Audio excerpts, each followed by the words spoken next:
Empezamos la sesión 73 del taller de la palabra del Centro Loyola de Alicante.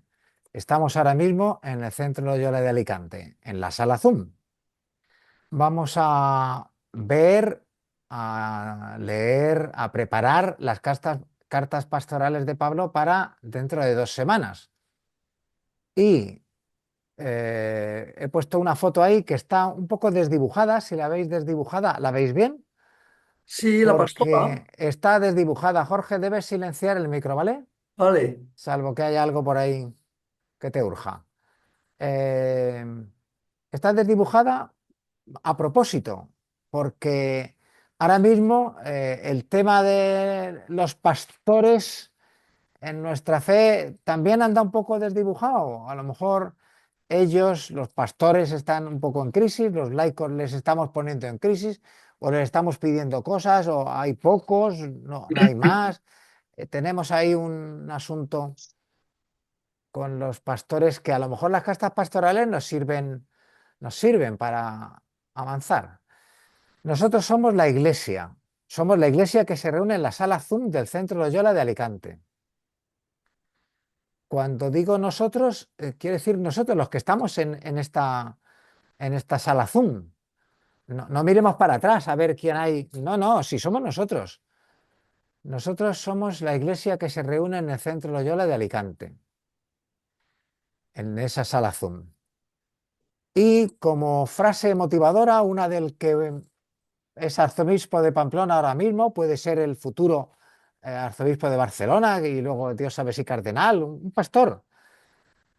Hace unos días, vamos hacia una iglesia más profunda, más auténtica, no de masas, pero sí de vivencias y experiencias de fe, de experiencias de fe que se transmiten, que se viven en vivencias de fe. A mí esta iglesia no me parece mal. Toma, a nosotros tampoco. Es una iglesia viva, la que habla este arzobispo, uno de nuestros pastores. Vamos a hacer nuestra oración inicial, como hacemos siempre en todas nuestras sesiones. Oramos con 2 preámbulos de Ignacio. El preámbulo es aquello que se dice antes de dar principio al tema del que vamos a hablar. Nosotros vamos a hacer un tema que no es un tema, es una oración, pero tenemos 2 preámbulos. Ignacio pone 2 y hasta 3. Los primeros que pone siempre son composición viendo el lugar. Verme a mí mismo con la carta a los romanos y viendo el lugar que ocupa esa carta, lo que he leído, la oración que he hecho que ocupa en mi vida. Y demandar a Dios nuestro Señor la gracia que quiero y deseo. Pedirle, antes de pedir otras cosas, pedir qué quiero yo en este momento, qué quiero yo para mí, para mi comunidad, para la iglesia, qué quiero y deseo. Solo que a partir del número 102 de los ejercicios, en la segunda semana, Ignacio pone 3 preámbulos. Este que pone aquí lo pone como primero, recordar la historia de lo que debo contemplar. Recordar, ese volver a pasar por el corazón. Rememorar, pasar por la memoria y recordar la historia que quiero contemplar. Esos son los preámbulos que nos sugiere Ignacio. Nosotros ahora podemos, Pedro, creo que tienes que silenciar porque te estoy oyendo. Nosotros vamos a empezar con un preámbulo amable que está en la carta que dirige Ignacio en el año 25. En el año 25 Ignacio vive en Barcelona y vive en Barcelona y se está dedicando a estudiar, todavía no estudia teología, no se ha ido a París, estoy un joven de 30 y tantos años y está estudiando los estudios iniciales y para ayudar a las almas vive. Esta carta la escribe 3 años después de la experiencia fundante para Ignacio de Manresa. Y acaba la carta Inés Pascual. La Inés Pascual es una bienhechora, una de las personas que le facilitó el vivir en su casa, seguramente algún viaje, le dio dinero, en fin. Quiera Nuestra Señora alcanzarnos la gracia con nuestra labor y trabajo. Fíjate que van las dos, ¿eh? Que ella nos alcance la gracia, pero que nosotros pongamos nuestra labor y trabajo, de que nuestros espíritus flacos y tristes nos los convierta en fuertes y gozosos en su alabanza. en su alabanza, en nuestra oración al Señor, a Nuestra Señora. Quiera Nuestra Señora alcanzarnos esa gracia, que tengamos fortaleza y gozo en la alabanza del Señor, en la oración. El segundo preámbulo que os sugiero es un preámbulo que nos va quizás resultar sorprendente, es un inicio de la oración poco curioso. Lo pone Ignacio en la carta a los hermanos estudiantes en Coimbra. Ignacio está ya en Roma y es el año 1547. Ya han sido aprobadas las constituciones. Es el año, fíjate, curioso, de creación de la provincia de España. La estamos creando, la hemos creado los jesuitas de España ahora mismo, la provincia de España, pero la dejó ya creada Ignacio. Lo que pasa es que luego se fue diversificando y luego se han ido a volver reuniendo. En la carta a los hermanos estudiantes en Coimbra, que están en el noviciado y escolasticado que tenían en Coimbra los primeros jesuitas, Portugal, les habla, claro, van a ser futuros jesuitas que no están ya con Ignacio en Roma. Ignacio les dice, les habla de los inconvenientes del fervor indiscreto. Indiscreto en el sentido de excesivo, un sentido aprobado por el diccionario de la Academia, lo he consultado. Fervor excesivo. En vez de fervor discreto, fervor comedido, un fervor excesivo, pues tiene sus peligros. Mira, qué cuatro peligros pone Ignacio. Suelen acabar el camino el caballo muy fatigado en las primeras jornadas. Tómatelo con calma. Esto, esto de, esto de acercarte a leer una carta y ver qué pone, la carta a los romanos es mucha carta, ¿eh? Tómatela con calma, no intentes correr mucho. No suele conservarse lo que se gana con demasiado apresuramiento. Vuelve a la idea de que hay que tomarse las cosas, el camino, no puedes recorrer todo el camino corriendo, que no vas a llegar. Aunque es cosa peligrosa llevar la barca vacía, dice Ignacio, son casi refranes de su tiempo, más lo es cargarla tanto que se hunda. La barca tuya, la barca de tus deseos, de tus anhelos, de tu oración, de tu lectura espiritual, es peligroso que la lleves vacía, que no tengas nada de esto, pero también es más peligroso, dice Ignacio, cargarla demasiado, de manera que se te va a hundir, no te cargues demasiado.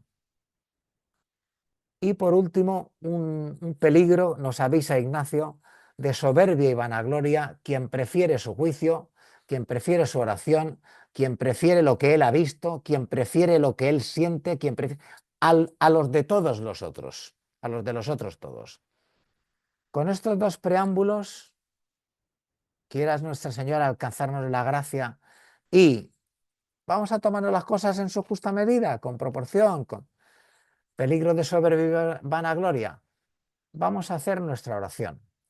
Para orar en la iglesia vamos a dejar de compartir y vamos a vernos las caras. Este orar en la iglesia nuestro lo vamos haciendo mientras vamos viviendo. Así que cada uno ha encontrado, mi sugerencia era una frase más o menos larga o corta de Romanos y luego tu oración sobre esa frase. Recordamos que este taller no es para saber más, sino para orar mejor, si es posible. Y para eso estamos en comunidad, en la iglesia que se reúne en las salas Zoom del Centro Loyola.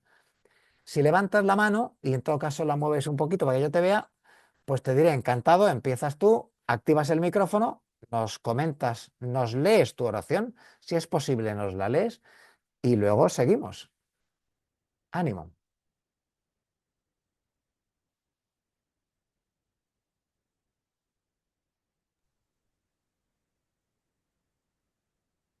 Rosa empieza. Gracias. ¿Se me oye? Perfectamente. Vale, perfecto. Bueno, buenas tardes. Ya sabéis los que me conocéis que yo soy un poco anárquica para todas estas cosas. Entonces a mí me han saltado algunas frases y se han quedado por la cabeza y luego me ha salido lo que me ha salido. Una de ellas es del capítulo 10, el versículo 11 que dice, quien se fía de él no fracasará. Esta me... Y entiendo no fracasar no con que no te salgan cosas mal. Pueden salirte mal las cosas, pero no fracasas. Luego la otra, no os acomodéis a este mundo, esto está en el 12:1 y siguientes, discernir la voluntad de Dios. Y luego la que habla de usar los dones de cada uno. Eso se quedó por la cabeza y cuando me he sentado, pues me ha salido lo siguiente. Señor, gracias porque sé que siempre estás a mi lado, aunque a veces no sea consciente de ello.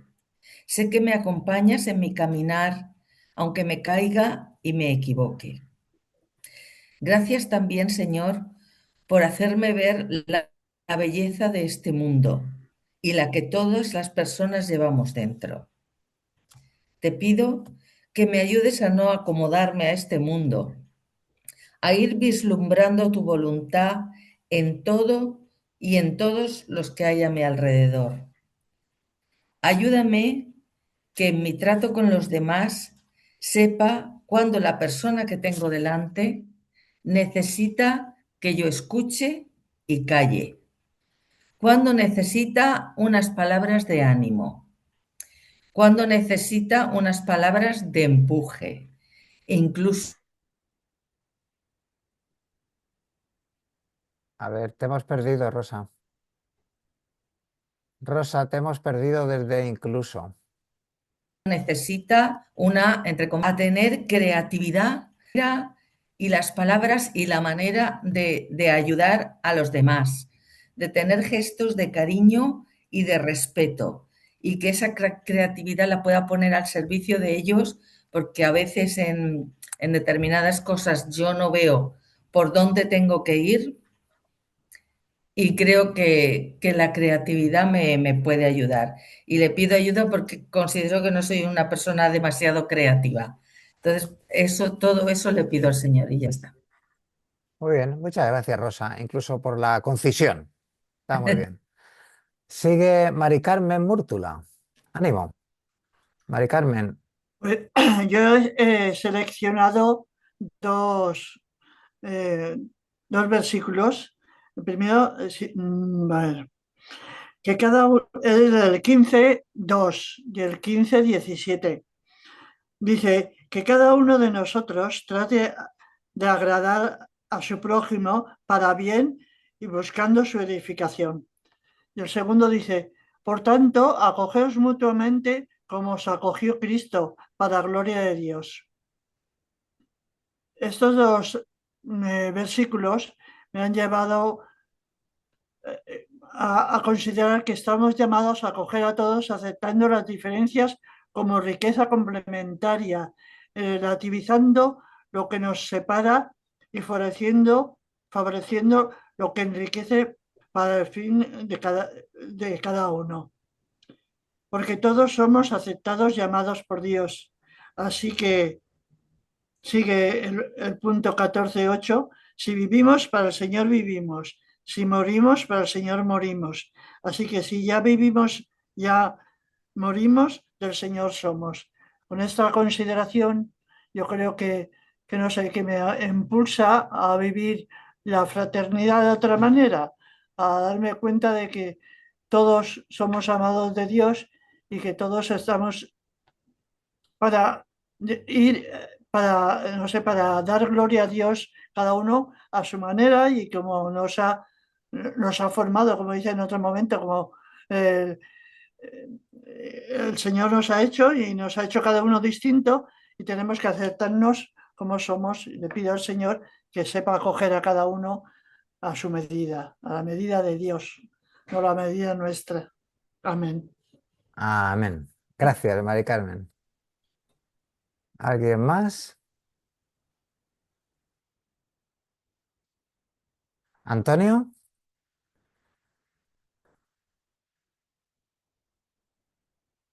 ¿Micrófono? ¿Antonio? Ahora. Vale, yo me he fijado en los versículos 18-30, yo le llamo de una sección que se llama El premio que esperamos. El premio que esperamos. Y me me he fijado en 3 versículos. La creación entera está gimiendo con dolores de parto hasta el presente. Ese es el versículo 22. Pero los padecimientos del tiempo presente no pueden compararse con la gloria que un día se nos revelará. El 18. Y finalmente estamos salvados en la esperanza porque el Espíritu viene en ayuda de nuestra flaqueza. Mi oración personal, como podéis ver, esto está muy, digamos, mediatizado por la situación que estamos viendo en el mundo de violencia y, como dice aquí, dolores de parto. Entonces, mi oración personal es: Señor, te pedimos hoy por este mundo herido, por este mundo ciego a la paz y a la fraternidad que tú plantaste en nuestra entraña. Te pedimos que el odio no engendre más odio, que la violencia no se convierta en una espiral que siga produciendo víctimas inocentes. Te pedimos perdón por la locura del pecado que vuelve al hermano contra el hermano. Ayúdame a generar con mayúsculas, esperanza de la que nos habla Pablo, y para ello, Señor, te pido que me des fuerza para que aprenda a amar a tu manera, a la manera que tú nos enseñaste y que fue no otra que responder al mal con bien, responder a la violencia con paz y responder a la mentira con la verdad. Por ello, Señor, te pido que en el día a día me ayudes a ser fiel a los principios de no juzgar, no criticar, no quejarme, que me darán la fuerza suficiente para que donde haya disputas y enfrentamientos, ponga yo sensatez y acercamiento.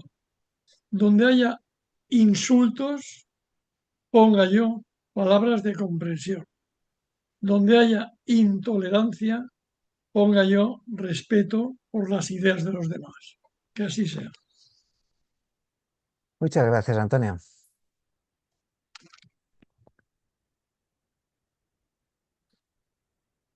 Pedro, ánimo. Bueno, ¿se me oye?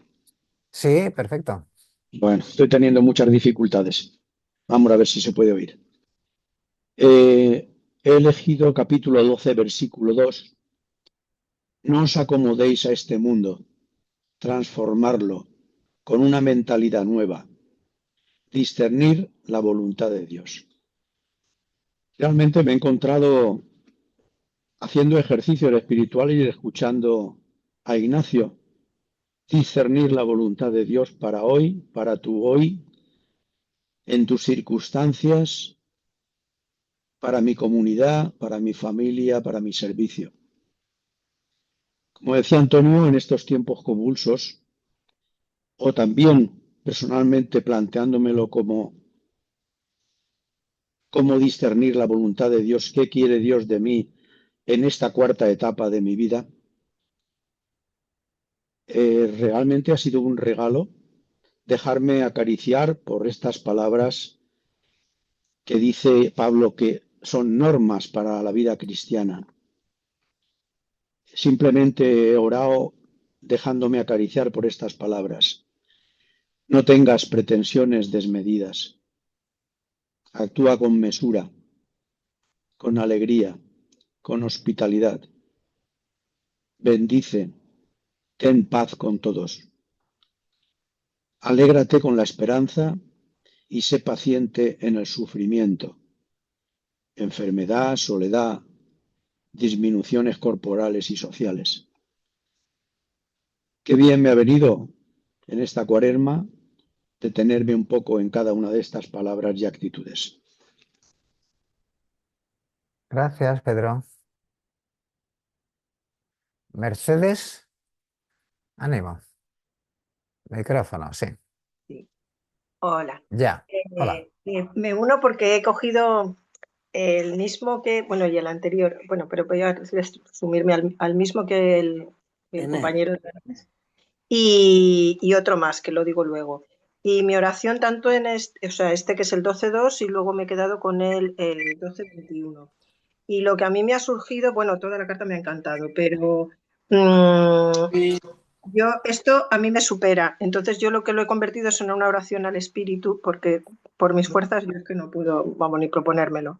Entonces lo leo como lo he puesto de petición y le pido al espíritu que nos conceda, lo he hecho en personal, pero ahora lo pongo en plural, que nos conceda vivir no según los criterios del tiempo presente, al contrario, que nos ayude a cambiar nuestra manera de pensar para que cambie nuestra manera de vivir y lleguemos a conocer la voluntad de Dios, es decir, lo que es bueno, lo que es grato, lo que es perfecto. En otro sitio pone lo que le agrada. Entonces, querer vivir, o mi petición es que el Espíritu me vaya iluminando para ir viviendo según esta voluntad de Dios que se ha manifestado en Cristo Jesús. Y la última también es una petición, la de no te dejes vencer por el mal, al contrario, vence con el bien el mal. Y yo había escrito simplemente eso. Señor, te pido que no nos dejemos vencer por el mal. Danos tu espíritu para que venzamos el mal con el bien. Y lo uno a toda esta situación de guerra que estamos viviendo en estas 2 últimas semanas o 10 días y todo el dolor que esto genera, todo el sufrimiento, pues que no nos hagamos, que no nos achiquemos, que no nos encojamos, que el Espíritu nos conceda en parte la libertad y en parte el seguir, no renunciar y seguir pidiendo por la paz, que creo que en estos momentos es casi lo único que podemos hacer. Ayúdanos, Señor. Gracias, Mercedes.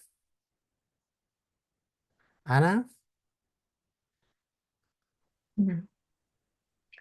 Bueno, pues yo he hecho una oración. Señor, vengo a ti de nuevo y me pongo en tu presencia, pero tú vienes siempre en mi ayuda y pones las palabras para acercarme a ti. Vienes en ayuda de mi flaqueza y tu espíritu intercede por mí. Tú me das la certeza de que si tú estás conmigo, ¿quién va a estar contra mí? ¿Quién me va a separar de tu amor? Sé que nunca me defraudarás porque me pongo ante ti con total confianza. Solo me pides que no me acomode, que esté abierta a transformarme y renueve mi interior para poder descubrir cuál es tu voluntad. De entre todas las misiones que nos has repartido, yo me identifico en el servicio y me das unas indicaciones para que no me pierda. Me dices, si vas a ayudar, hazlo con generosidad. Si atiendes a alguien, hazlo con solicitud, con cariño. Y si practicas la misericordia, hazlo con alegría. Y me das unos consejos que me parecen fundamentales para hacer viva tu palabra. Vive alegre por la esperanza. Sé paciente en la tribulación y sé perseverante en la oración. En este tiempo de guerra que nos tiene a todos tan preocupados e intranquilos, tú nos dices que está en nuestras manos hacer algo y nos das unas indicaciones. Haced lo posible en cuanto de vosotros depende para vivir en paz con todos. Y otra, que busquemos lo que fomenta la paz y la concordia de unos con otros. Me ha gustado mucho la bendición final que nos das. Que Dios, de quien procede la esperanza, llene de alegría y de paz vuestra fe. Gracias. Gracias, Ana. Mariano. Ahí está. Pues yo también la he hecho oración, ¿no? Tras la lectura de esta bonita carta, hoy quiero afirmar que afirmar mi fe en que Jesús es el Señor de mi vida. Quiero aceptar el mensaje del Evangelio en la práctica y adherirme de corazón a su contenido, apoyado en la fuerza de Dios. Las exhortaciones del apóstol pueden orientar hoy nuestro vivir porque la palabra de Dios es siempre actual. Los dones son diferentes y esa es la mayor riqueza cuando los pongo al servicio de nuestro mundo. Pido al Señor que sepa poner mis dones al servicio de los demás y que mi caridad sea siempre sincera. Que el don del Espíritu me renueve para vivir con mayor entrega y generosidad. Pido a Dios, fuente de toda paciencia y consuelo, que me ayude a aceptar y acoger a todos como hizo Jesús. Que me ayude a esmerarme en lo que favorece la paz y construye la vida común. Pido que me haga sembrador de su palabra, que me ayude a vivirla y además pido que la haga fructificar. Gracias, Mariano. Jorge, micro. Ya, Ya, bueno, ánimo. yo quiero destacar la humildad de Pablo y me hace pensar en el capítulo 12, versículo 12, dice, en efecto, yo os he dado claras señales de mi apostolado con manifestar una paciencia a toda prueba, con milagros, con prodigios, con efectos extraordinarios del poder divino. Entonces, bueno, pues esto me hace recordar una frase que todos seguramente hemos comentado más de una vez, un pensamiento que me ha dicho, mira, mira, mira qué majo, mira, mira qué persona. No se da, es que no se da ninguna importancia, claro, no le hace falta, se la dan los demás. Entonces, bueno, pues esa humildad de Pablo, un héroe, un viajero una persona tan fuerte, y esa humildad, ¿no? Del poder divino. Y mi oración, pues, es la siguiente. Bueno, pues ayúdame a imitar, Señor, a Pablo. Ayúdame a ser mejor, saber aprender, agradecer, pedir perdón, servir a los demás con sencillez. Y escuchar, que vamos muy deprisa y hay que pararse un poquito y escuchar a los demás. Ya está. Gracias, Jorge. El micrófono. Maribel,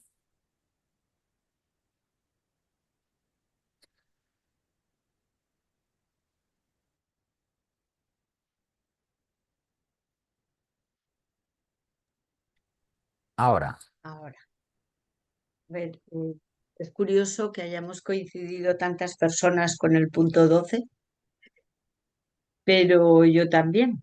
Y leyendo dos, a ver, dos puntos del 12, el 2 y el 16, el 2 dice, no os acomodéis a los criterios de este mundo, al contrario, transformaos, renovad vuestro interior para que podáis descubrir cuál es la voluntad de Dios, qué es lo bueno, lo que le agrada, lo perfecto. Y el 16, el 6, perdón, dice, puesto que tenemos dones diferentes según la gracia que Dios nos ha confiado, el que habla en nombre de Dios, hágalo de acuerdo con la fe. El que sirve, entréguese al servicio. El que enseña a la enseñanza, el que exhorta a la exhortación, el que ayuda, hágalo con generosidad. El que atiende con solicitud. El que practica la misericordia con alegría. Y mi pequeña oración es, Dios nos da dones diferentes, pero siempre tengo que estar atenta a su voluntad. ¿Y cómo? Por un lado, escuchando su palabra y por otro lado, por medio de la oración, que es un regalo que me hace, poder sentir su presencia y estar a la escucha de qué espera de mí, cuáles son sus planes para que me ponga a su servicio.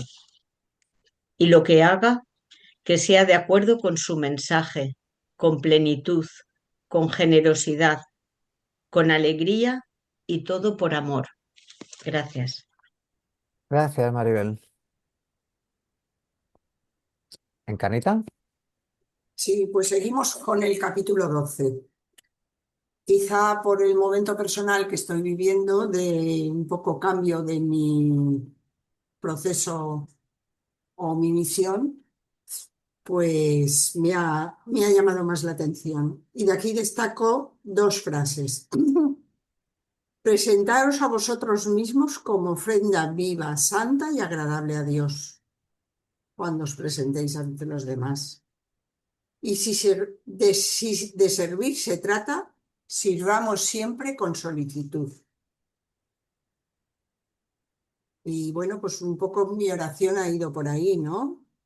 El pedirle al Señor que la esperanza nos mantenga a todos alegres, que las dificultades no nos hagan perder el ánimo y la oración esté siempre en nuestra vida. Gracias, Encarni.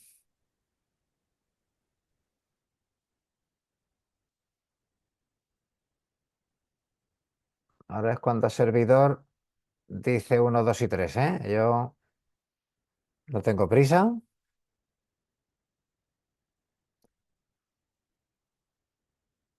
Pero vamos a continuar todavía con un par de intervenciones este momento. Vamos a ver. Compartir. Aquí. Compartir.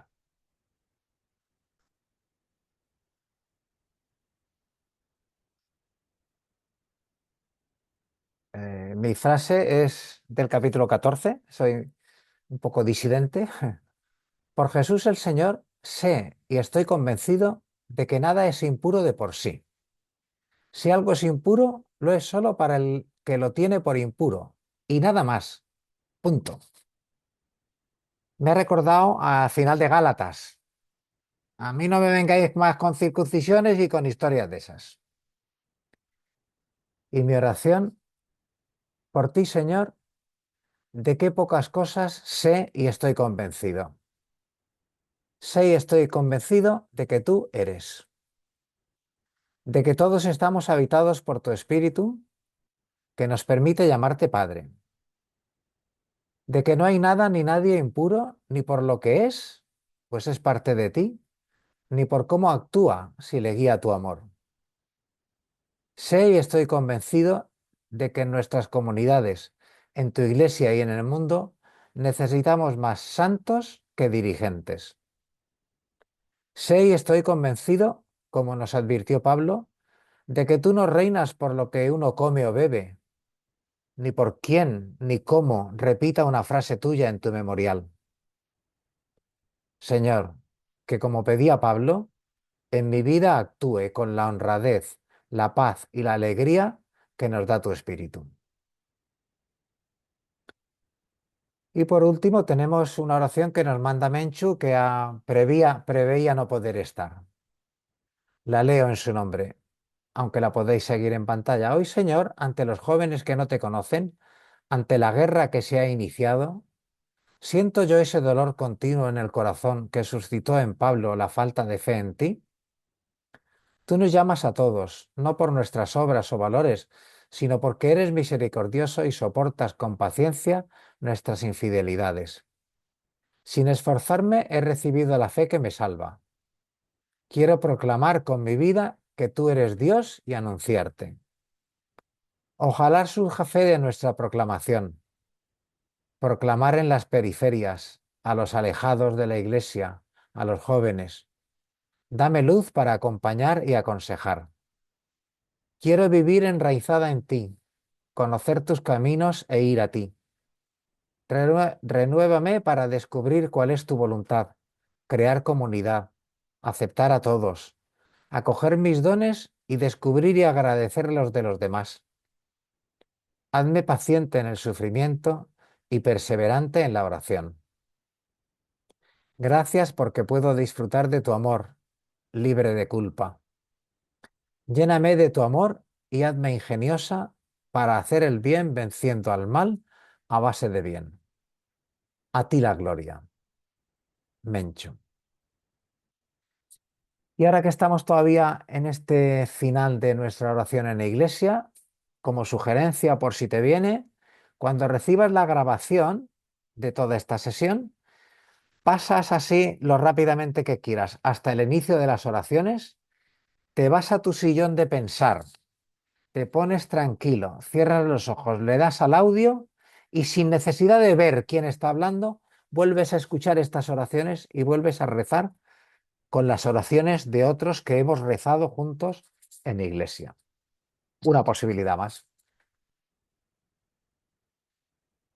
Empezamos entonces el taller 73. Lo hemos empezado con la oración de entrada y vamos a hablar ahora de las cartas pastorales. Van a ser 2 talleres, el 73 y el 74. En este vamos a trabajar, vamos a presentar la primera y la segunda cartas a Timoteo, las 2 cartas de Timoteo. Primero hablaremos de las cartas pastorales en general, qué es eso de cartas pastorales, cuáles son, qué características comunes tienen. Y luego presentaremos las 2 cartas para Timoteo. El para está subrayado porque tiene su miga. Más que a Timoteo es para Timoteo. Veremos la diferencia. Primero, las cartas pastorales. Estáis viendo esa imagen ahí, sacada de la nube. Los más grandes eventos del siglo XVII, Ana Karenina, el motín del Caín, Crimen y Castigo, los cuentos de la Alhambra, una selección de Shakespeare. Arriba está así inclinado los clásicos populares, clásicos juveniles. Al principio no se aprecia ahí orden ninguno. Están ordenados porque caben en la estantería. Eso es un poco lo que pasa con las cartas. Todas las cartas del Nuevo Testamento, en la Biblia, te acabo de decir la Biblia en griego. Tú sabes que lo hemos hablado ya y además lo sabías seguramente de antes, que ta Biblia es los libros. Hay una colección de 72. En los libros, en la Biblia, la organización de las cartas es por tamaño. Mira qué poco creativos fueron a la hora de ordenarlas. Por tamaño. Las más largas primero y las más cortitas detrás.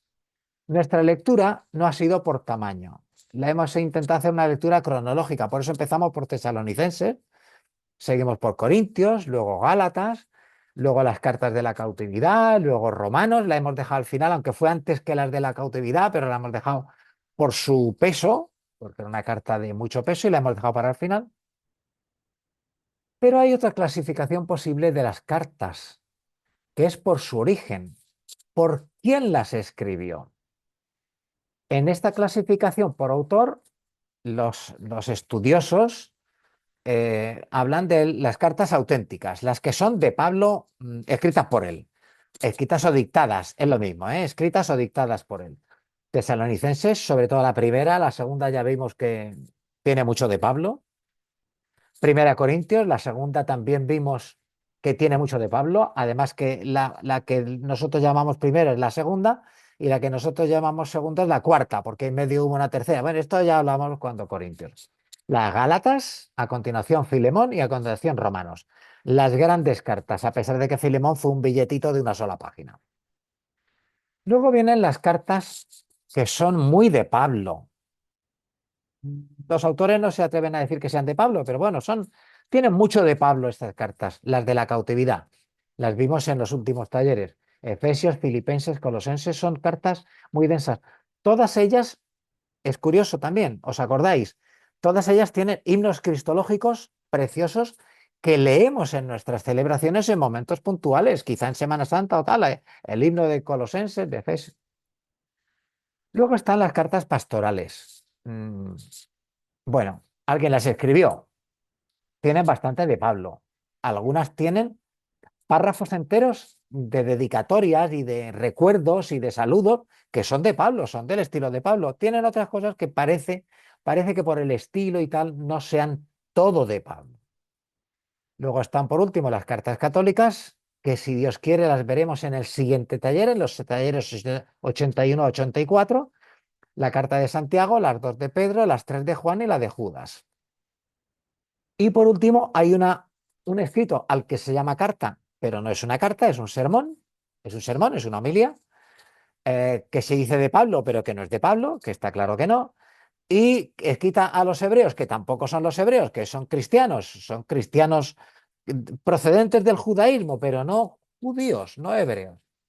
Bueno, esa sería una clasificación por autor. Las cartas pastorales son Primera y Segunda Timoteo y Tito. ¿Por qué llamarlas pastorales? El nombre de pastorales es un nombre relativamente reciente, es del siglo XVIII. La Primera y Segunda de Timoteo y la de Tito, un teólogo luterano en una universidad alemana en el siglo XVIII empezó a trabajarlas, a estudiarlas, a presentarlas en clase a sus alumnos de teología, futuros pastores luteranos, como las cartas pastorales. Y este fue el primero. Aunque Tomás de Aquino, ya en el siglo XIII, de la primera carta a Timoteo, dice que esta carta es como una regla pastoral que Pablo da a Timoteo. La primera vez que unimos pastoral con Timoteo. Lo hizo Tomás de Aquino en el siglo XIII. Son cartas no escritas a comunidades, como todas las que hemos visto hasta ahora, sino a individuos, pero individuos por una delegación apostólica de Pablo. Pablo les envía estas cartas, Pablo, quien sea, les envía estas cartas con ideas de Pablo para su práctica apostólica, para sus ser apóstoles de segunda generación. Claro, Timoteo y Tito no conocieron, conocieron Jerusalén porque estuvieron allí.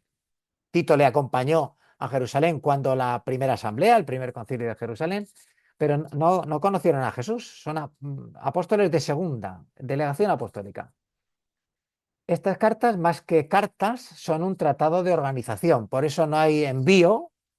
Esta carta se la envío a la comunidad, a los fieles, la iglesia de Dios que se reúne en Tesalónica. No. Es un tratado de organización comunitaria, porque nuestra fe se ha vivido siempre en comunidad. Y esto es una idea interesantísima. Contienen algún párrafo personal, pero son para la organización de la comunidad. Eso nos daría pie a pensarlas, estas cartas, en nuestra comunidad. ¿Qué me dice la organización que dice Pablo para estas comunidades primeras respecto de mi comunidad actual? Mi iglesia, por ejemplo. Amén. Son comunidades ya bastante estructuradas. A esas comunidades se las llama subapostólicas porque van después de los apóstoles, quizá todavía en vida de ellos, pero la mayoría de ellos, como sabemos, se quedaron en Jerusalén y son cartas que han circulado por Asia Menor, que han circulado por Roma, que han circulado por Siria, por Antioquía, todas aquellas partes que fue visitando Pablo. Son cartas para estas comunidades. Tienen un carácter marcadamente pastoral, ya más que misioneras, más que ve y predica, y son cómo organizar la propia comunidad, son cartas de más carácter pastoral. Los fieles en estas cartas, la comunidad en estas cartas está muy desdibujada contra la costumbre de Pablo. Pablo, cuando habla a los Gálatas, les llama Gálatas estúpidos. Está puesto así en la Biblia. Gálatas estúpidos, ¿quién os ha embrujado? ¿Tan estúpidos sois? No, aquí no se dirige a la comunidad, sino a alguna persona y a las personas que tienen puestos de relevancia en esa comunidad. En la carta de los tesalonicenses, que nos llamó muchísimo la atención cuando nos acercamos, porque fue el primer escrito de Pablo, el primer escrito del Nuevo Testamento. Pedimos día y noche con todo el alma poder volver a veros cara a cara. Es emocionante que Pablo le dijera eso a los tesalonicenses, cuánto los admiraba, los apreciaba, los quería, se sentía querido por ellos. Ahí hay una comunidad viva. En la carta a los romanos hemos leído, en el taller pasado, no se me cae, en el saludo de Pablo a la carta a los romanos, no se me cae vuestro nombre de la boca y le pido a Dios que si es su voluntad por fin consiga ir a veros. Estas cartas, los fieles están desdibujados. Esto aparece muy bien explicado, mucho mejor que yo, pero también con mucha más profusión, con mucho más detalle en ese libro de ese teólogo español de Salamanca, La Iglesia de los Comienzos. Es un libro de 2024, es un libro muy reciente que estudia y presenta la Iglesia, cómo comenzó la Iglesia. Es un libro interesantísimo, pero bueno, más interesante es la palabra de Dios. Pero para entender, las cartas, estas pastorales, son cartas para dirigentes. La palabra dirigentes la he puesto entre muchas comillas, porque los dirigentes, pues yo qué sé, los acompañantes, sois dirigentes de las personas o los grupos a los que acompañáis. Para los dirigentes. No, no pensemos en dirigentes de obispo para arriba, no, no. Dirigentes muy cercanos a la comunidad, como los que acompañáis una comunidad, un grupo, los que estáis con ellos. Los dirigentes los llamamos, generalmente en nuestra religión, los llamamos pastores, desde el buen pastor, a ejemplo de buen pastor, pues pastores. Los pastores hay ovejas. En estas cartas las ovejas están un poco desdibujadas. Se ve más bien el pastor, el báculo. El pastor, el báculo. ¿Qué es lo identificativo de un pastor? Pues probablemente una de las herramientas, uno de los objetos que identifican a un pastor sea el báculo, el cayado, el báculo callado. Yo lo llamaba el gallato, pero vamos, el callado del pastor.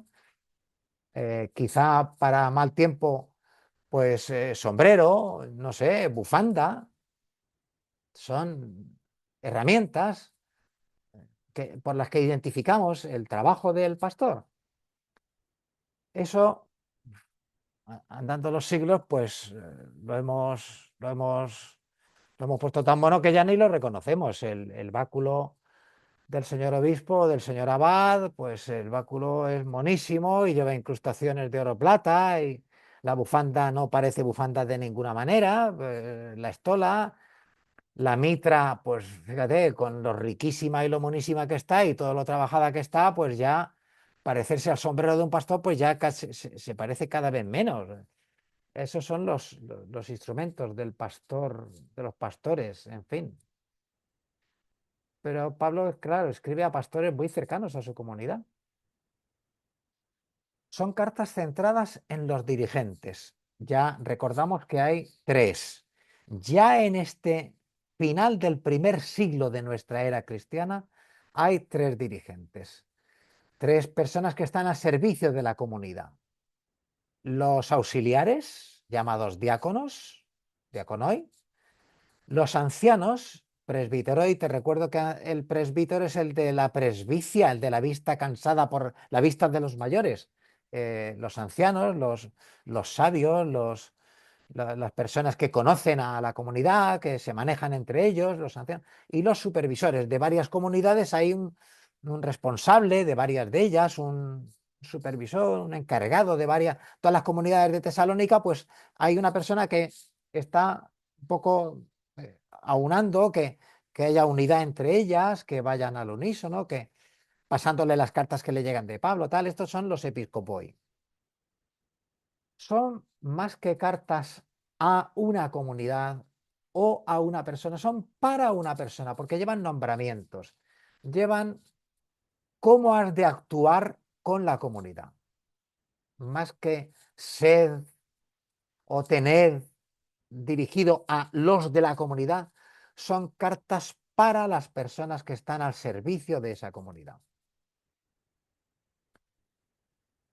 Hay un fragmento relativamente pequeño en el capítulo 4 de la carta segunda a Timoteo, en el que ese trocito es de Pablo original seguro, porque Pablo cita personas y encargos y noticias que transmite a unas personas u otras, aunque lo normal en las cartas que nos vamos a encontrar no va a ser esto, ¿eh? Son cartas poco paulinas por el estilo de dirigirse, lo vamos a ver un poco más en detalle a continuación, por los temas que trata, por el ambiente que retrata, por el ambiente de esas comunidades. Ya no son comunidades preocupadas por qué creer, cómo creer, en qué creemos, sino cómo actuamos, cómo vivimos, cómo nos comportamos. Es otro estilo. Son quizá cartas preparadas para la organización de comunidades que están en peligro.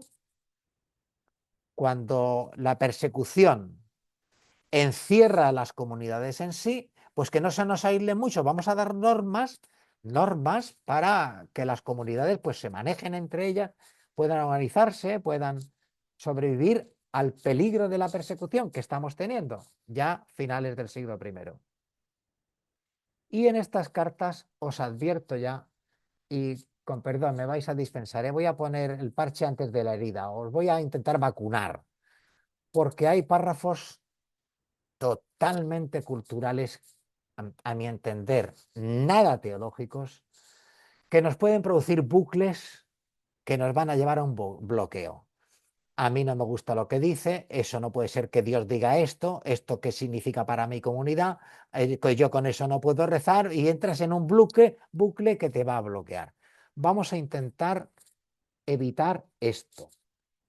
Lo vamos a intentar evitar leyendo yo ahora mismo una de estos párrafos que a mí me da que es totalmente cultural.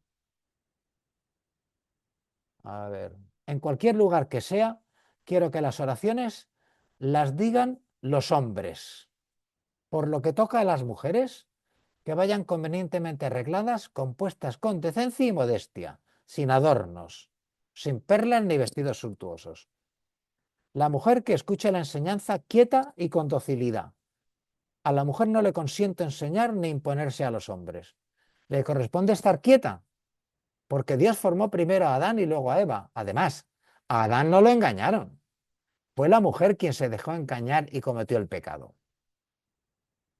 En fin.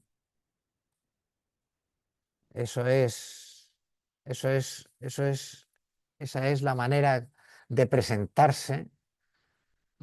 Pablo a los supervisores, a los auxiliares, a los ancianos de una comunidad.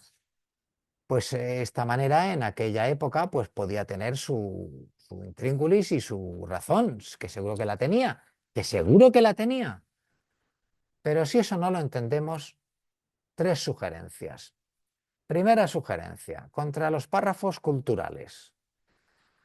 Si a alguien algo de lo que lee en la Biblia le da repelús, le repele, temor indefinido o repugnancia que inspira algo, si ese párrafo no puede ser, que lo redirija ese repelús en la dirección adecuada. Es decir, que no se lo dirija a Dios, sino a las personas a las que le iba dirigida esa carta, que entendían esas recomendaciones del apóstol, así como nosotros a lo mejor pues no las entendemos tanto. Una segunda sugerencia, que te vas a encontrar con varios párrafos culturales. La segunda sugerencia está en el libro que tengo detrás mío, a mi derecha, en la imagen que tengo detrás, que lo tengo en la estantería. Ese librito es este, Cambio estructural de la Iglesia. Es de Ranner. Es un libro estupendo, es del año 74. Editado en el 74. Servidor, como hemos tenido mi mujer y yo desde que empezamos a comprar libros en común, pues hemos tenido la fortuna, se nos ocurrió firmarlos y ponernos una pequeña dedicatoria a nosotros mismos. Este lo compramos en mayo del 80, aunque es un libro del año 74. Ranner en el 74 decía: si la Iglesia en una situación concreta no puede encontrar, sin renunciar a la obligación del celibato, un número suficiente de dirigentes sacerdotales de comunidad, entonces es evidente, a Ranner le parecía esto evidente, que ha de renunciar a esa obligación del celibato y no tiene por qué discutirse más teológicamente. Y dice 3 páginas más adelante: podría plantearse la pregunta de si hoy, o al menos mañana, fíjate que pillo el Ranner, de si hoy, año 74, 5 años después de acabado el concilio, de si hoy o al menos mañana no hay que tener en cuenta, a partir de la situación social profana, a una mujer igual que a un hombre para dirigir una comunidad, confiándosele mediante la ordenación el ministerio sacerdotal. Fundamentalmente, en los fundamentos, no veo ningún motivo para contestar negativamente a esta pregunta, referida a la sociedad de hoy, y más aún de mañana. Runner, año 74. Y todavía, por si te sirve, te puedo contar una anécdota personal que te la cuento así mirándote de cara.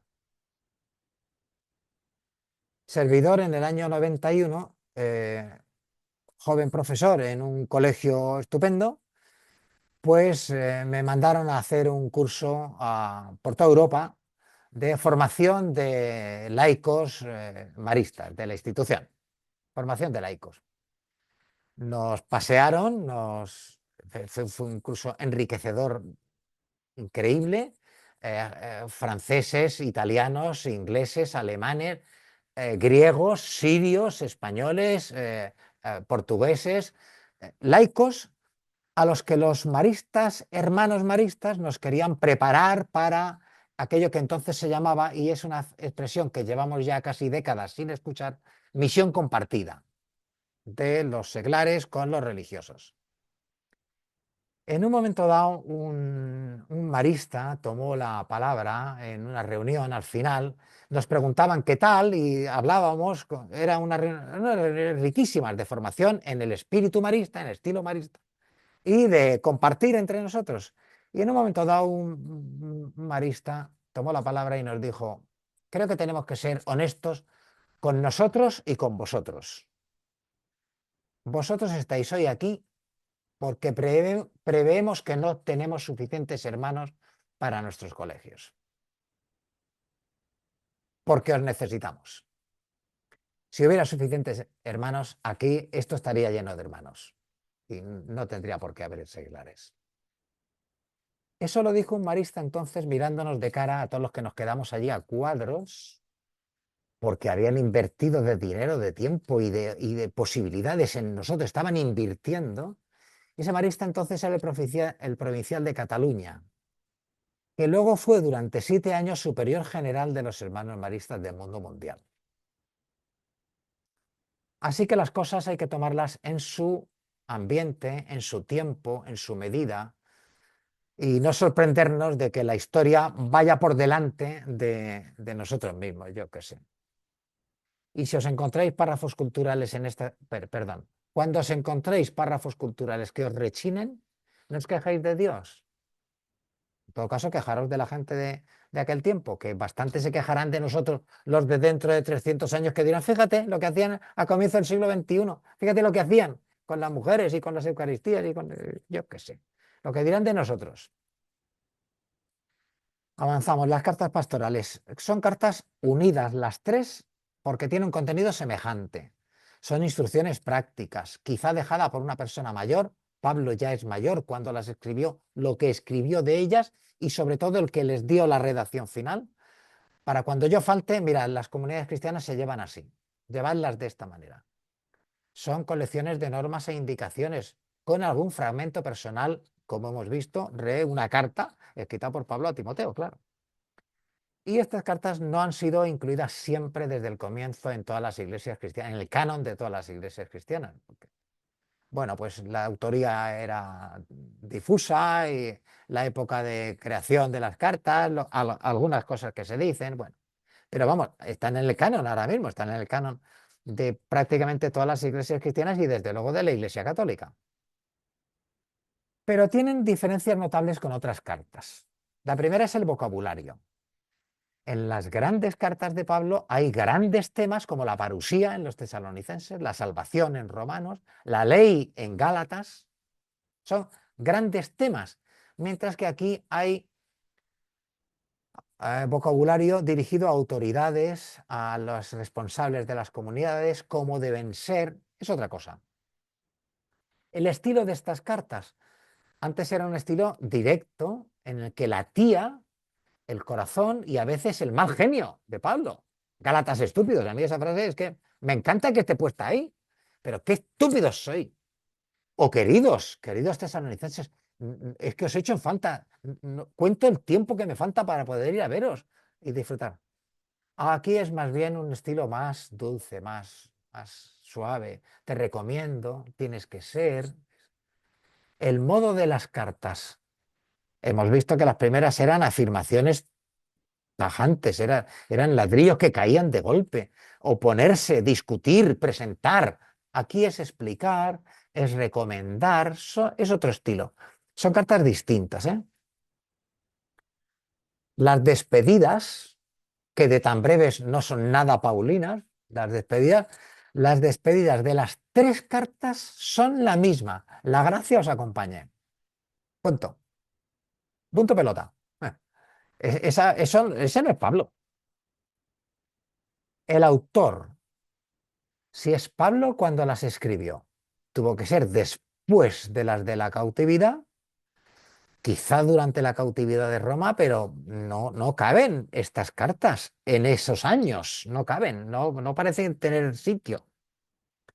Quizá escritas por un secretario, alguien como Lucas.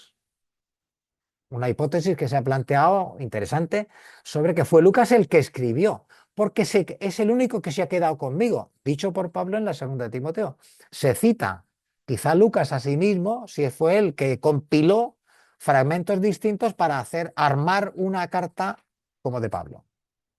Quizá alguien muy cercano a él o un discípulo posterior, en torno al año 100, ya avanzado, que conservó fragmentos personales de las cartas que Pablo escribió a Tito y Timoteo y añadió lo que a él le parecía que Pablo hubiera dicho en la situación actual que estamos viviendo, que nos están persiguiendo, que tenemos que llevar cuidado, que nos estamos desuniendo, que cada comunidad se está encerrando porque nos persiguen y por último son cartas muy tardías, finales del siglo I o primer cuarto del segundo, así como las otras eran de los años 50, 60, quizás 70, ya con Pablo, en fin. Vamos entonces a las cartas escritas para Timoteo, para este dirigente. Vamos a ver. Esto que tenéis ahí es una pequeña inciso publicitario, una cuña publicitaria. Este libro está a la mar de bien, ¿eh? Este libro está a la mar de bien. Es un libro reciente, es un libro del año 19, escrito por una persona, un buen teólogo, que luego llegó a papa, pero que era un buen teólogo, un teólogo denso y los apóstoles y los primeros discípulos de Cristo. Bueno, muy bueno. En castellano, muy legible. Creo que muy recomendable. ¿Sabes lo que te digo? De aquí a verano, lectura espiritual para verano de 2026, te va a enriquecer y te va a sorprender las cosas tan interesantes que este Benedicto Ratzinger escribe sobre los apóstoles y los primeros discípulos de Cristo. Vamos a ver, Timoteo aparece en Lucas 6 veces, lo cita Lucas en el libro de los Hechos y Pablo lo cita 17 en sus cartas. Como vemos, mucho más cercano a Pablo que a Lucas, pero vamos, Lucas los cita 6 veces en el libro de los Hechos. Timoteo es una palabra griega, este es un personaje griego, el que honra a Dios. Timoteo, el que honra a Dios, el adorador de Dios. En el libro de los Hechos aparece, ahí tenéis las citas, como las citas las vais a tener por escritas mañana o, si Dios quiere, o en breve, pues las tenéis ahí en Listra, aparece al inicio del segundo viaje. Pablo se lo lleva, le encanta cómo funciona este joven, el joven Timoteo, y se lo lleva. Sabemos que es de familia mixta, madre y abuela creyentes, pero padre, pues griego, pues los dioses griegos. Por eso no está circuncidado. Viaja con Pablo y Silas, vuelve con Pablo, Silas se queda. En Éfeso, en el tercer viaje, Pablo lo envía a Macedonia y lo vuelve a citar Lucas al final como el grupo que acompaña a Pablo en el tercer viaje. Forma parte de ese grupo, que es un grupo relativamente numeroso. Mientras que en las cartas de Pablo, Timoteo aparece 17 veces. Cuidado, los numeritos en rojo no son capítulos y versículos, sino número de veces que aparece. En la carta a los romanos aparece una vez. En las cartas a los corintios aparece 2 en la primera y 2 en la segunda. el saludo y el envío de Pablo. En la carta a los filipenses aparece, Pablo lo cita 2 veces. En la carta a los colosenses, una. En la carta a los tesalonicenses, Pablo cita a Timoteo 4 veces. En el saludo, en el envío a Tesalónica, ha vuelto ya Timoteo y me trae noticias vuestras. En la carta a Filemón, en el billetito a Filemón, que es una paginita, todavía cita a Timoteo. Y en la carta a los hebreos, vamos a llamar la carta porque se le conoce con este nombre, pero ya sabemos que no, pues dice que Timoteo por fin ha sido liberado, pero esta es una carta todavía más tardía. Bueno, Pablo y Timoteo, Timoteo y Pablo, ¿qué sabemos de la relación entre ellos? Timoteo es de Listra. Listra está ahí, que lo estáis viendo. Está en el sur de Anatolia, la península de Anatolia, lo que hoy es Turquía, más bien cercano al mar Mediterráneo. Esa ciudad ha desaparecido, así como Éfeso la conservamos, aunque está a unos kilómetros. Colosas, existe la Colosas antigua, las ruinas de la Colosas antigua. Filipo existe, la ruina. Corinto existe, aunque no está en la Corinto actual. Todo esto lo hemos estado viendo ya, pero Listra no. Listra desapareció por un seísmo, quedan unas pocas ruinas mal conservadas, pero era una ciudad interesante. Entonces, está en el camino real persa. Es ese camino que vimos cuando los viajes de Pablo, que hay que recorrer para venir de Asia Menor, de Persia, o de Asia Menor, de Palestina, para ir hacia Grecia y Roma. Aparece en el libro de los Hechos. Listra está en Licaonia, una provincia romana, bueno, en Turquía, en lo que hoy es Turquía. Pablo se gana a Timoteo quizá en su primer viaje, aunque lo recluta como seguidor en el segundo.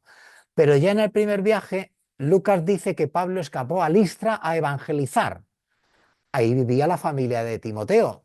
Quizá ya desde entonces la madre y la abuela se convierten y el hijo, Timoteo, ya empieza a oír.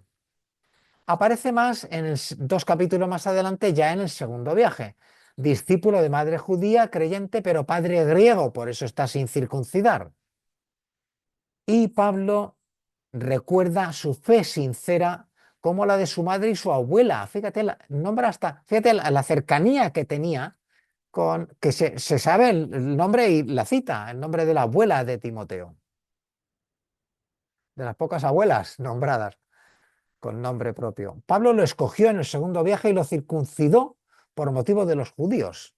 Era hijo de griego y creyente, la madre, y entonces estaba sin circuncidar, y Pablo lo circuncidó para que los judíos no dijeran que Pablo todavía tenía mucho enfrentamiento. Le encarga misiones de confianza y le manda a Tesalónica, le manda a Corinto y le manda a Filipos. Y le manda a Filipos con unas frases preciosas que te ruego que leas ahí en Filipenses 2, 19. Bueno, es que es espero mandaros pronto a Timoteo para animarme yo también recibiendo noticias vuestras, porque no tengo ningún otro amigo íntimo que se preocupe lealmente de vuestros asuntos. De Timoteo, en cambio, conocéis la calidad, pues se puso conmigo al servicio del Evangelio como un hijo con su madre. Este es el que espero mandar. O sea, Pablo habla de Timoteo como un verdadero hijo en la fe. Y junto a Pablo cautivo aparece finalmente en Roma y citado en el saludo de 6 de las cartas de Pablo. Timoteo, sabemos por Pablo que tenía que ser así muy de segunda fila, no quería destacar mucho. Cuando Pablo dice procurad que no se sienta cohibido porque le manda a Corinto y les dice a los corintios, os mando a Timoteo, procurad que no se sienta cohibido porque se ve que es un poco, quizá tiene algún defecto físico. En defecto físico no tenemos por qué pensar en cojera o en que está tuerto, sino pues a lo mejor es tartamudo o a lo mejor es bizco, tiene algo. Y Pablo pide que nadie le desprecie por el presumible defecto físico que tiene. Pero debía ser un tipo de recursos, porque Pablo dice de él, ayudadle cordialmente a que vuelva, que lo estoy esperando, le necesito cerca. Debía ser un buen apoyo para Pablo. En las cartas de Pablo hay citas preciosas: que nadie te tenga en poco por ser joven. No admitas acusación sin 2 o 3 testigos. Esa frase es del Deuteronomio, que Pablo, buen fariseo judío educado nada menos que en la escuela de Gamaliel de Jerusalén, se la sabe de memoria y le dice a Timoteo, recién incorporado a la fe e hijo de padre griego, le dice, cuidado que ya desde el Deuteronomio tenemos costumbre de no admitir cualquier cosa que te digan, sino una acusación con 2 o 3 testigos. No impongas a nadie las manos a la ligera. Está hablando ya de que la fe se está extendiendo y probablemente, igual que Pablo ha impuesto las manos a Timoteo, Timoteo está imponiendo las manos sobre otros, nombrándoles para algún servicio en la comunidad. Y por último, Pablo se preocupa por la salud de Timoteo, deja de beber agua sola, toma un poco de vino por tu estómago y tus frecuentes indisposiciones. Le conoce y le recomienda que se cuide, que yo qué sé, que tome un poco de vino.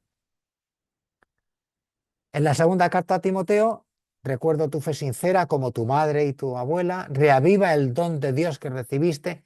Eso no está claro si Pablo se lo dice a Timoteo, te lo dice a ti o me lo dice a mí. Reaviva el don de Dios que recibiste. A todos nos han impuesto las manos en la confirmación. Reaviva el don de Dios que recibiste. Hay que estar siempre en esto. Soporta lo adverso y trabaja en propagar la buena noticia. Trabaja los duros trabajos del Evangelio según la fuerza que Dios te dé, que te Pablo. Y procura venir cuanto antes. Y le insiste 2 veces en la misma carta, procura venir cuanto antes y un poco más adelante, procura venir antes del invierno, que te necesito cerca, que me viene muy bien tenerte cerca. Y hasta en la carta a los hebreos es citado Timoteo. Os propongo aquí estas 2 pantallas, esta y la siguiente, son para que las podáis leer tranquilamente en casa y para que busques la cita. Por eso te pongo ahí tarea y te pongo ese interrogante, porque ese interrogante significa que tú tienes que buscar la cita de cada una de esas frases. Porque hay frases: qué agradecido estoy al que me dio fuerzas y desbordó en mí su generosidad, al Señor. Orad por la humanidad entera para que llevemos una vida tranquila y sosegada. Mira, ¿cuántos habéis leído esto en vuestra oración? Le habéis puesto otras palabras, pero era la misma petición. Que la humanidad, que llevemos una vida tranquila y sosegada, que estamos hartos ya de guerras, de tensiones, de enfrentamientos. Quien aspira a dirigente, no es poco lo que desea. No sé si es bueno que el que aspire llegue a ser dirigente, pero bueno, quien aspira a dirigente no es poco lo que desea. Los auxiliares tienen que ser. ¿Cómo tienen que ser? Los auxiliares, esos son los diáconos. Tienen que ser. Dice ahí. Estas frases son para que tú las busques en tu Biblia. Puede cambiar un poco el texto. Las palabras, en vez de que agradecido estoy, quizá diga cuánto agradezco a Dios. ¿Sabes lo que te digo? A lo mejor el texto, pero el sentimiento, la idea es esa, que las busques. Y de todas maneras, así, con truco, te pongo las citas ahí, pero te las pongo del revés para que te cueste un poco leerlas, para que las tengas que buscar tú, pues si no, ya ves tú. Pasa lo mismo con la segunda carta a Timoteo. Reaviva el don de Dios, acuérdate siempre de Jesús, ten siempre presente al Señor. Eso que dice tantas veces nuestro amigo Pedro Barceló, ¿qué harías tú, señora, en esta ocasión? ¿Qué harías tú? Sé hábil para enseñar y suave, dulce para corregir. Yo ya he competido el noble combate, he recorrido hasta la muerte, me he mantenido a la fiel, ahora me espera la corona que el Señor como juez justo. Yo qué sé, esas frases las buscas en tu texto de tu Biblia, aunque te pongo ahí el truco. Estas cartas son cartas para los responsables de comunidad. Y perdonadme, tú eres responsable de tu comunidad. No mires para atrás, Cuando estamos hablando de la iglesia, tú eres la iglesia. Y cuando Pablo está hablando de tu comunidad, tú eres responsable de tu comunidad. Lo que pasa en tu comunidad es cosa tuya. No es cosa sola del presidente o del dignatario, del obispo. No, tú, para tu verdadero sentir eclesial. Os pongo ahí la imagen de ese libro de un cardenal protestón, pero de un cardenal que primero escribe como los ángeles y segundo dice cosas como esa. Son los santos quienes cambian la iglesia. Son los santos quienes cambian las cosas. El libro es relativamente o muy reciente, como tenéis ahí en la pantalla. Y el libro tiene un título que solo el título ya, en fin, el corazón no es que se encoja, pero que se hace tarde y anochece en la iglesia. Se hace tarde para algunas cosas, se nos está haciendo tarde y estamos acercándonos al reino de la oscuridad y de la noche. Dicho por el cardenal Robert Sarah, uno cardenal africano de los que parece que podía salir, pero que no salió el Papa León. Bien, encantados, ¿eh? Para tu verdadero sentir eclesial. Primera idea, creemos eclesialmente. No creemos en la iglesia, creemos en iglesia. Creemos que existe una iglesia santa. No creemos en la iglesia. Eso es lo que dice el catecismo de la Iglesia Católica. El catecismo de la Iglesia Católica, cuando explica el credo y llega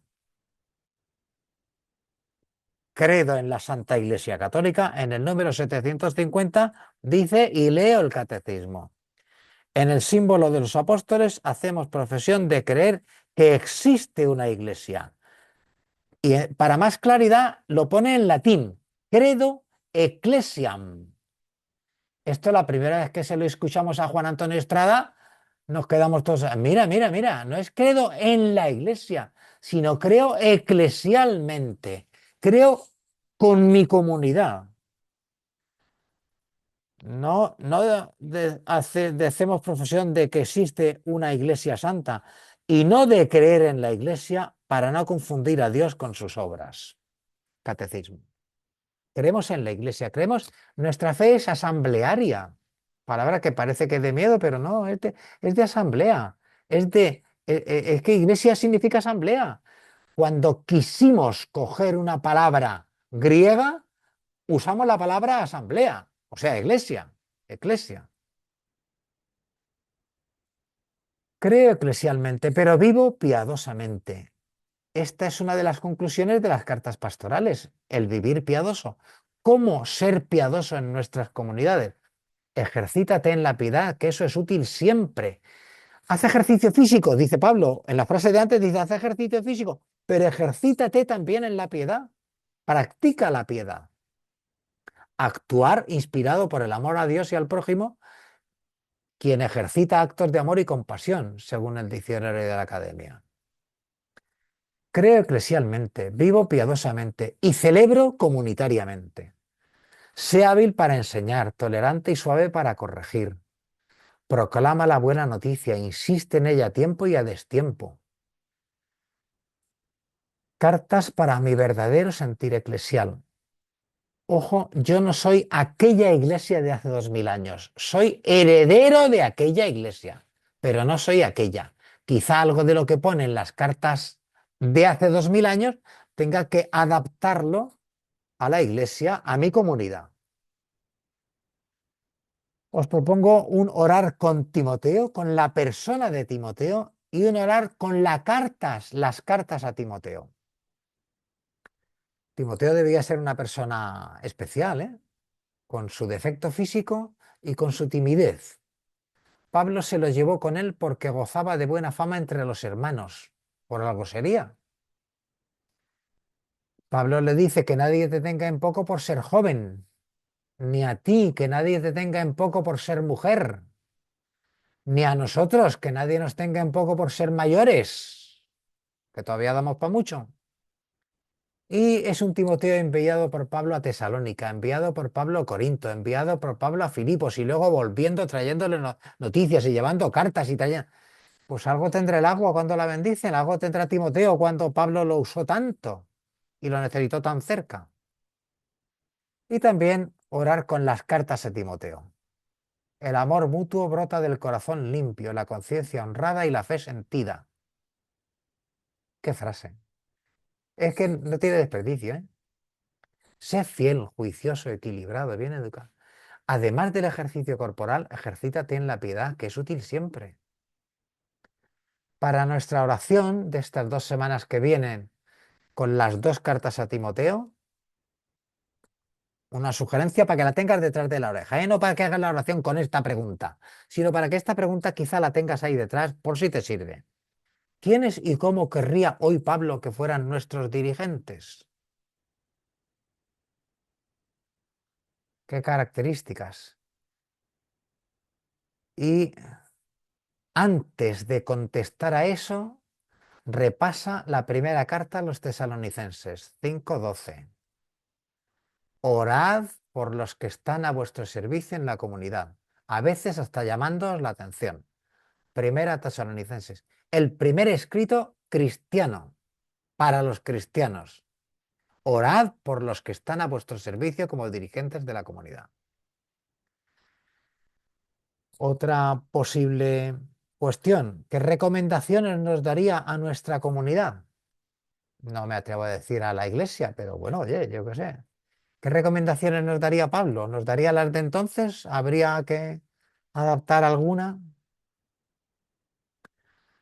Nos vemos, Dios mediante, en 2 semanas. Si Dios quiere, dentro de 2 semanas nos volveremos a ver. Tenemos un final de talleres precioso con Tito y Hebreos, aunque Hebreos es... Pero bueno, vamos a trabajarla. Y cerramos los talleres 7. Dicho lo cual, servidor, quita, deja de compartir, nos vemos las caras y servidor no da para más. Y ustedes tendrán que irse a cenar, yo qué sé. Terminamos más que nada porque tendréis que iros a cenar, chicos, que si no esto se nos hace tarde. Nos vemos en 2 semanas si Dios quiere, con vuestra oración y la mía. Muchas gracias por estar Gracias, ahí. José Manuel. Gracias. Muchas gracias. Dios. Gracias a todos. Adiós a todos. Gracias. Que os vaya bonito. Igualmente. Igual. Buenas noches a todos. Bona nit. Finalizamos. Buenas noches.